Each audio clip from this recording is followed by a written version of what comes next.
அனைவருக்கும் வணக்கம். இன்றைக்கி சைவ மட்டன் கோலா உருண்டை குழம்பு எப்படி செய்கிறதுன்னு பார்க்கலாம். இது ரெண்டு விதமாக செய்யலாம். குழம்புல உருண்டை சேர்த்தும் செய்யலாம், தனியாக கெட்டியான கிரேவியும் உருண்டையாகவும் செய்யலாம். இது ரெண்டும் எப்படி செய்கிறதுன்னு பார்க்கலாம். 3/4 டம்ளர் அளவு கடலைப்பருப்பு அலசிட்டு 1 டீஸ்பூன் அளவு சோம்பு சேர்த்து 1 மணி நேரம் ஊற வச்சு எடுத்துக்கணும். பலாமோசு, பலாக்காய் ஒரு 400 கிராம் அளவு எடுத்திருக்கேன். பட்டையெல்லாம் நீக்கிட்டு பெரிய பெரிய துண்டாக கட் பண்ணிவிட்டு மூழ்கிற அளவு தண்ணி சேர்த்து ஒரு அரை தரம் வேக வச்சு எடுத்துக்கலாம். வெந்ததுக்கப்புறம் மிக்சியில் சேர்த்து நைஸாக அரைக்காமல் 1-2 சுற்றி எடுத்துக்கணும். இதில் எதுக்குமே தண்ணி சேர்த்து அரைக்கக்கூடாது. தண்ணியை நல்லா வடிகட்டிட்டு துருவின மாதிரி அரைச்சி எடுத்துக்கணும். இது தனியாக எடுத்து வச்சிடலாம். ஊற வச்ச பருப்பை மிக்சியில் சேர்த்து தண்ணி சேர்க்காமல் ரொம்ப நைஸாக அரைக்காமல் அரைச்சி எடுத்துக்கணும். இந்த மாதிரி 3/4 கப் தேங்காய் பூ நைஸாக அரைக்காமல் 1-2 சுற்றி எடுத்துக்கலாம். 10லேருந்து 15 சின்ன வெங்காயம் நைஸாக நறுக்கி எடுத்துக்கணும். கொஞ்சமாக கருவேப்பிலை நைஸாக நறுக்கி எடுத்துக்கணும். வெங்காயத்தை 1-2 உடச்சி விட்டுட்டு சேர்த்துக்கணும். ஒரு அகலமான பாத்திரத்தில் அரைச்ச விழுதெல்லாம் சேர்த்துடலாம். பலாக்காய், கடலைப்பருப்பு, தேங்காய் பூ, வெங்காயம், கருவேப்பிலை. உருண்டைக்கு வெறும் இஞ்சி மட்டும் வேணாலும் சேர்த்துக்கலாம், இல்லைன்னா பூண்டு மட்டும் சேர்த்து வறுத்து எடுத்துக்கலாம். இதே உருண்டை பொரித்து குழம்புல சேர்க்க போகிறீங்கன்னா உருண்டையில் பூண்டு இஞ்சி சேர்க்க வேண்டாம், கிரேவியிலே சேர்ப்போம், அதான் நல்லாயிருக்கும். தனி உருண்டையாக எடுத்துக்க போகிறீங்கன்னா மட்டும் பூண்டாவது இஞ்சியாவது சேர்த்துக்கலாம். காரத்துக்கு தகுந்த மாதிரி மிளகாய்த்தூள் 1 டீஸ்பூன் அளவு சேர்க்குறேன். கொஞ்சமாக மஞ்சள் தூள், தேவையான அளவு உப்பு சேர்த்து நல்லா கலந்து விடணும்.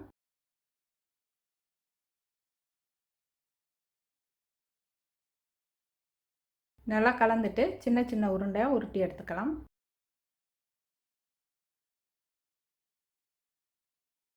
இந்த உருண்டையை அப்படியே எண்ணெயில் சேர்த்து பொரித்து எடுத்துக்கலாம். இல்லைன்னா கொஞ்சமாக கோதுமை மாவு இல்லைன்னா அரிசி மாவில் மேலே பிரட்டி எடுத்துட்டு பொரித்து எடுத்துக்கலாம். பொரிக்க தேவையான அளவு எண்ணெய் சேர்த்துட்டு ஒவ்வொரு உருண்டையாக சேர்த்து வேக வச்சு எடுத்துக்கலாம். குழம்புல சேர்க்க போகிறீங்கன்னா ஒரு பாதி தரம் வேக வச்சு எடுத்துக்கணும். தனி கிரேவி தனி உருண்டையாக சேர்க்க போகிறீங்கன்னா நல்லா செவக்க மொறுமொறுன்னு வேக வச்சு எடுத்துக்கணும். இதெல்லாம் வெந்துடுச்சு, எடுத்துடலாம்.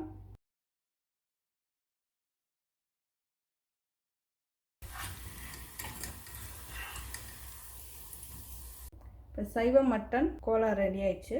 நல்லா சுவையாக இருக்கும், அப்படியும் சாப்பிட சுவையாக இருக்கும். எல்லா வகை சாதத்துக்கும் தொட்டுக்கலாம். மசாலாவுக்கு வதக்கிக்கலாம். கடாய் வச்சுட்டு கொஞ்சமாக நல்லெண்ணெய், 1 டீஸ்பூன் சோம்பு, 1/2 டீஸ்பூன் மிளகு, 1 துண்டு இஞ்சி, ஒரு 7 பல் பூண்டு,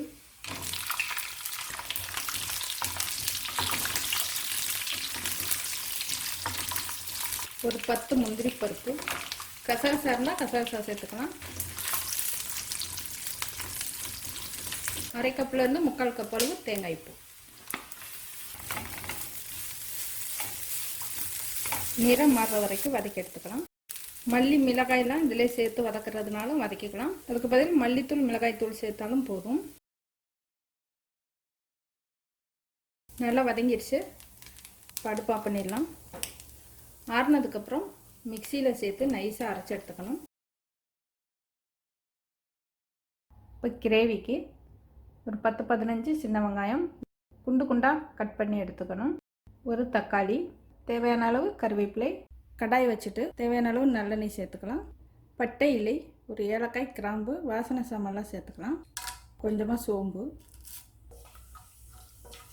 சோம்பு பொரிஞ்சதும் வெங்காயம் சேர்த்துடலாம்.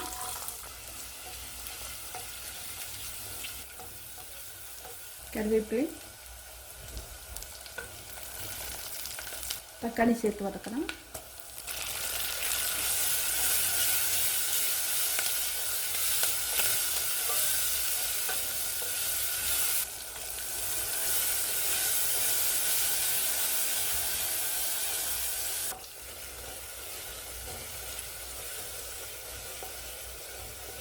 குழம்புக்கு தேவையான அளவு குழம்பு மிளகாய் தூள் சேர்த்துக்கலாம். குழம்புக்கு தேவையான அளவு குழம்பு மிளகாய் தூள் சேர்த்துக்கோங்க. நான் தனித்தனியாக அரைச்ச மிளகாய்த்தூள் மல்லித்தூள் சேர்க்குறேன். மிளகாய்த்தூள் காரத்துக்கு தகுந்த மாதிரி 2 டீஸ்பூன் மிளகாய்த்தூள் சேர்த்துருக்கேன். மல்லித்தூள் 3 ஸ்பூன் சேர்க்குறேன். மசாலா நிறைய இருந்ததுன்னா மல்லித்தூளை கம்மியாக சேர்த்துக்கணும். மஞ்சள் தூள், பச்சை வாசனை போக வதக்கி விடலாம். காய் வேக வச்ச தண்ணியை சேர்த்துறேன். அரைச்ச மசாலா, பருப்பு ஊற வச்ச தண்ணி மிச்சம் இருந்தாலும் இதில் சேர்த்துக்கலாம்.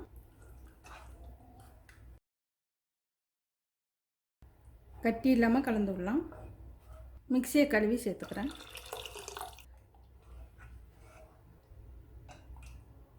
இந்த அளவு கெட்டியாக எடுத்துருக்கேன். கொதிக்க விடலாம். ஒரு கொதி கொதித்ததும் கிரேவிக்கு தகுந்த மாதிரி உப்பு சேர்த்துடலாம்.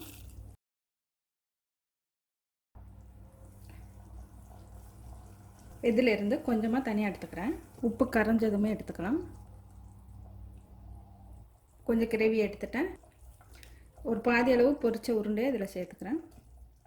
எண்ணெயில் பொரிக்காமல் ஆவியில் வேக வச்சுட்டோம் இந்த உருண்டையை சேர்த்துக்கலாம். இது கொஞ்சம் சுவை அதிகமாக இருக்கும். உருண்டையெல்லாம் சேர்த்துட்டு மிதமான தீயில ஒரு 4-5 நிமிஷம் கொதிக்க விடலாம். அப்போ தான் அந்த கிரேவியெல்லாம் அந்த உருண்டையில் சேர்ந்து நல்லாயிருக்கும்.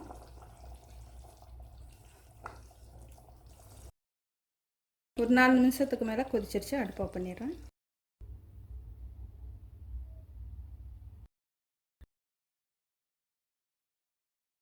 இப்போ சைவம் மட்டன் கோலா உருண்டை குழம்பு ரெடி ஆயிடுச்சு. இது சாதத்தில் சேர்த்து சாப்பிட சுவையாக இருக்கும். இட்லி, தோசை, சப்பாத்தி, பூரிக்கும் சேர்த்து சாப்பிட்லாம். இன்னொரு விதம் பார்க்கலாம். இந்த தனியாக எடுத்து வச்ச கிரேவியை ஒரு அகலமான கடாயில் சேர்த்துக்கிறேன். சேர்த்துட்டு கொஞ்சம் கெட்டியாக வர வரை கொதிக்க விடலாம்.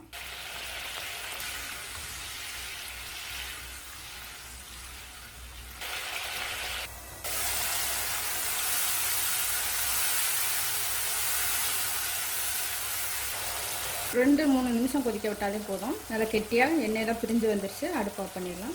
இப்போ தனியாக வச்சா அந்த கெட்டியான கிரேவி எடுத்துருக்கேன். பொரிச்சு வச்ச உருண்டை. பரிமாறுற நேரத்தில் கிரேவி கூட இந்த உருண்டை சேர்த்து சாப்பிட்லாம். இந்த கிரேவி சாதத்தில் சேர்த்து சாப்பிட சுவையாக இருக்கும். சாதம், இட்லி, தோசை, சப்பாத்தி, பூரிக்கெல்லாம் இந்த கிரேவி நல்லாயிருக்கும். நன்றி, வணக்கம்.